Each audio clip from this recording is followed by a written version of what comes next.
Warning! What I'm about to discuss, you typically don't hear on this channel. In fact, I tend to warn against it. That's 2 warnings already. There's more to come as we explore.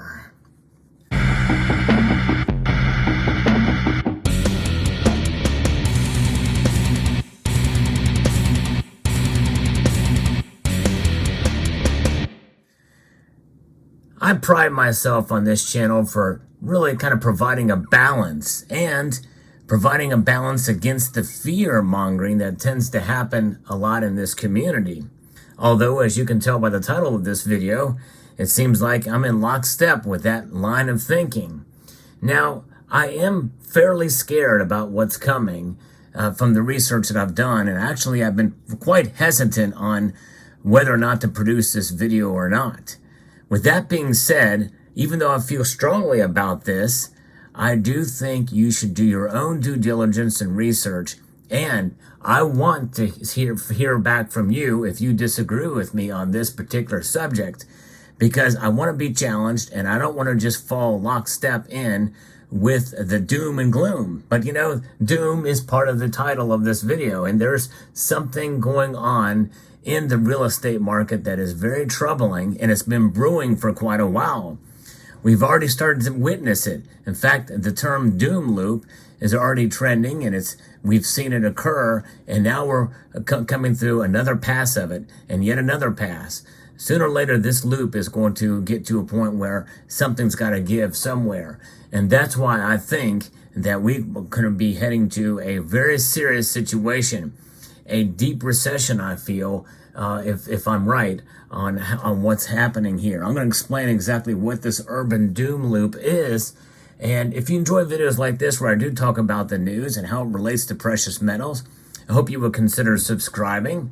So I'm going to present this to you based off of reports and things that I've read from a myriad of different sources, from the Washington Post, the Wall Street Journal, and Forbes, a vast array of different media sources, as well as other local news outlets as well, such as in San Francisco and the like.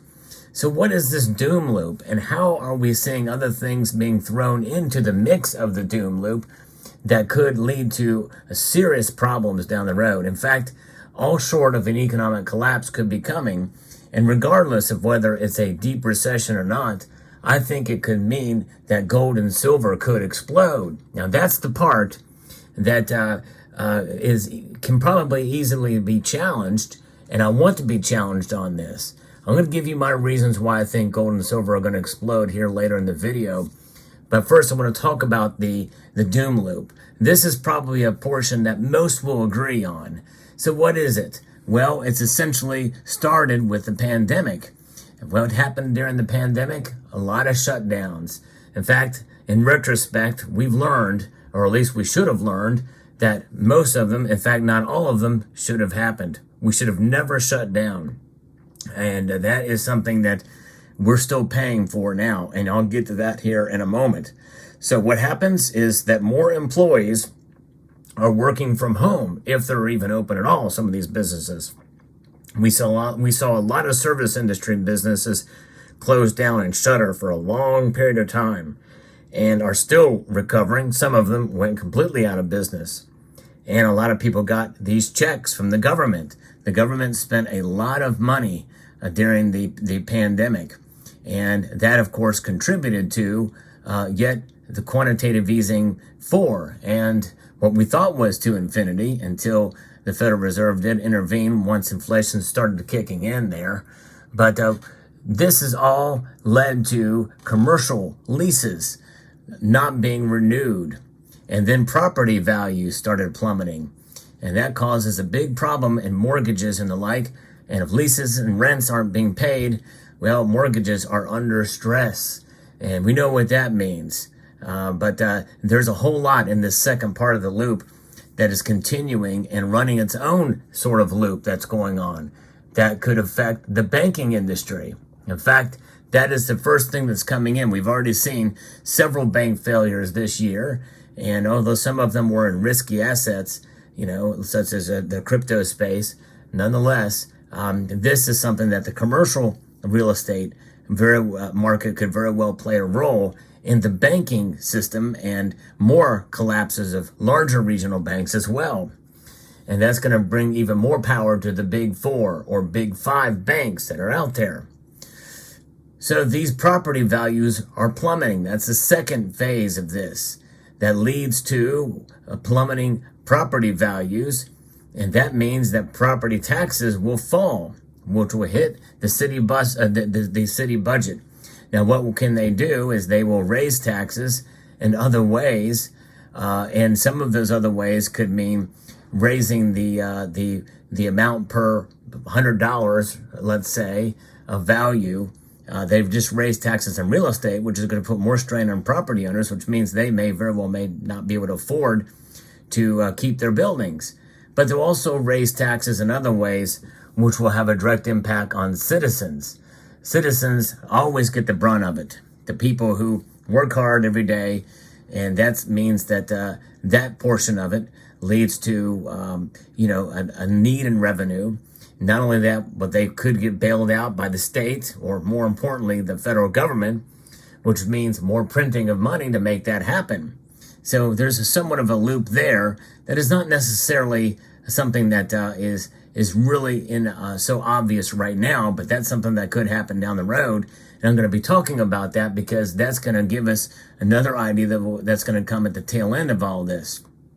So when we see higher cost in the city, will become less attractive as a place to live. If people are already working from home and they have offices in the city, they're employers in the city and they're working from home, that means that that building, that company shuts down in the city, and those people that are now living at home that are outside in the suburbs, outside of the corporate limits of the city, and maybe not paying taxes there, they're not inclined to travel in and be able to eat meals and participate in the economy of that city. They're going to be looking for jobs elsewhere. And so that leading back up to employees working from home or being unemployed. And that is something we've been seeing lately here amidst of the employment reports, which have been somewhat mixed. We're hearing about companies laying off folks by the tens of thousands in some cases. Pretty bad news. And that means that coupled with inflation means that this is worth much less. In fact, right now it's about 3.7% loss of value year over year. That's significant, and that is up from where it was the last two times that it was measured. That's the Consumer Price Index. Inflation is rising yet again, and it's not being talked about as being anything terribly serious right now. And I wonder why. Well, I think a lot of it has to do with the corporate media view of it. Well, they're just saying, well, it's high gasoline prices, high oil prices, but the thing is, there's a lot of other factors that are coming into play as well, too. And so let's talk a little bit more about this real estate. Ever since the massive plunge in real estate occupancy in New York City, let's say, where it was down at its lowest to almost about 10%, or a little less than 10%. Well, right now, about 4 years later, almost 4 years later, it's now not even half of the occupancy rate it was before the pandemic. And that should tell you something, folks. It's just unsustainable at this point. And contractual occupancy is plunging right now. And that occupancy rate is 77.8% under contract. So this is that loop. This is that urban loop. Throw into the mix what's going on in places like San Francisco and even New York and Philadelphia, the most recently in the news, where these smash and grab crimes and companies like Target is closing down stores everywhere because of this high crime. And it's becoming an epidemic of crime in these major cities. That is feeding the loop. And what's happened to those buildings when they're abandoned? Who's paying for those leases on those structures? And it makes you wonder. Imagine these bars being skyscrapers. Right now in New York City, you're having sort of a skyscraper resurgence that's still going on.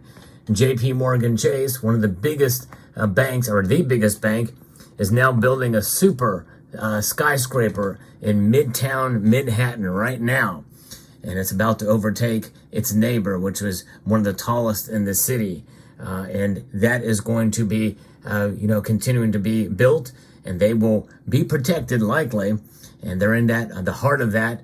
But nonetheless, that will not be shut down because they're too big to fail. So they'll be protected in their ivory tower, as it were. Of course, the tower will be quite dark with the glass kind of imminent of what is to come economically. So this could potentially, if this loop continues, we could see a crash in the real estate market, much like what we saw, but worse in the residential mortgage market.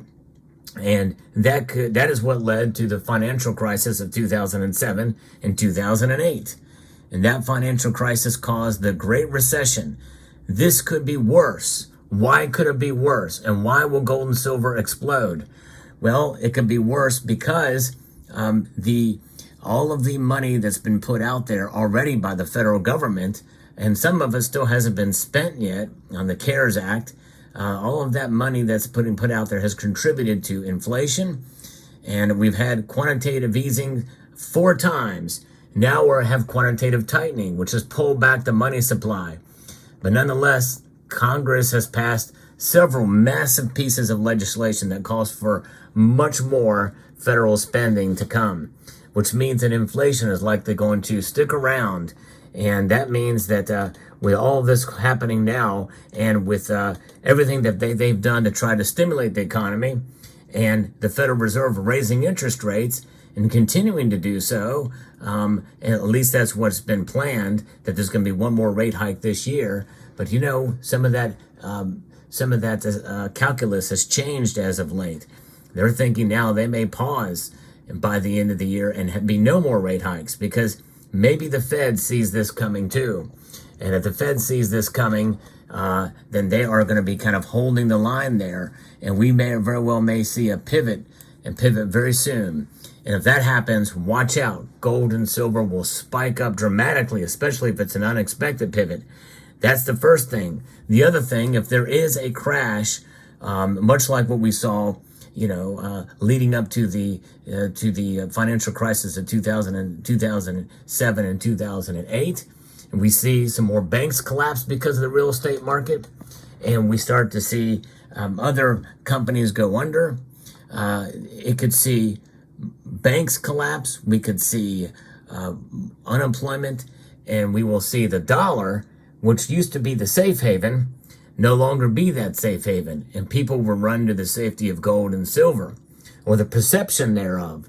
And I think that the dollar no longer being the safe haven, much as it was in March of 2020, you very well could see a run to gold and silver, much like what we saw in August of that year in 2020, but hyperextended, I think, to proportions and numbers we've not seen in quite a number of years, adjusted for inflation, by the way.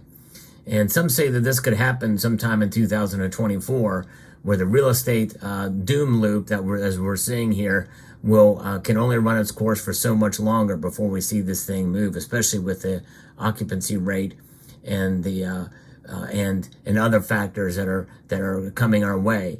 They're becoming, essentially creating the perfect storm. In the eye of that storm moving around like a hurricane, it's that doom loop that's pushing the strength.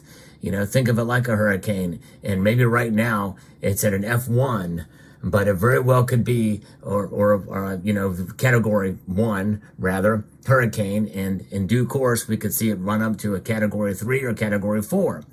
Now, in the very beginning part of this, if the real estate market were to collapse, I don't think necessarily that gold and silver will explode quite then. It may be the Fed's reaction to it. A panic pivot by the Fed. And also, some people, probably even sooner than that, would probably see the writing on the wall with regards to this, because they'll be talking about stimulus. Make no mistake, it'll be a TARP version 2. They're trying to bail out some of these banks and companies and real estate outfits by the government. And people will see the writing on the wall, I believe, and that could send prices soaring for gold and silver. That's what I'm thinking could happen. Now, that is my thoughts. It's my opinion. I don't say that in order to try to push you to buy gold and silver out of fear. You should not.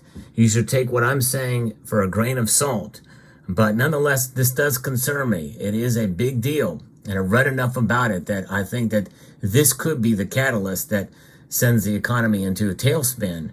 When it will happen, I don't know. My guess is we probably can go on with this loop for a while before it strengthens from a category 1, where it is now, to a category 4 or maybe even 5, which would be kind of the worst case scenario down the road. But let me know what your thoughts are. I'm curious about if you agree, but also am very curious and encourage some pushback on this, and respectful dialogue certainly needed.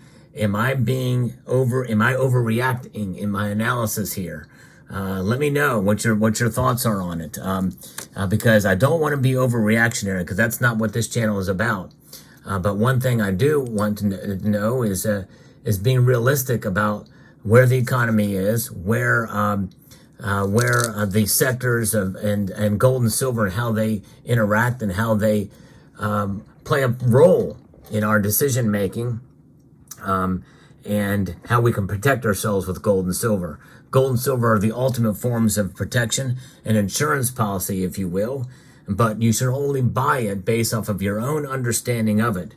This is a very serious situation, I believe, and how it will play itself out, I think it will play itself out the way that I mentioned it, but there could be other factors that could lead the other way. And I'm very curious to see what your thoughts are. I want this to be a period or a video that's one of dialogue in the comment section. So please post your thoughts below.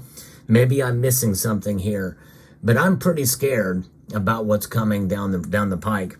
And I think that if you're not scared and you feel fairly confident about it, that's great. But consider it. Consider what I'm saying, and make your own decisions based off of the information that you get, not only from here, but other sources and places. Always look at different sources.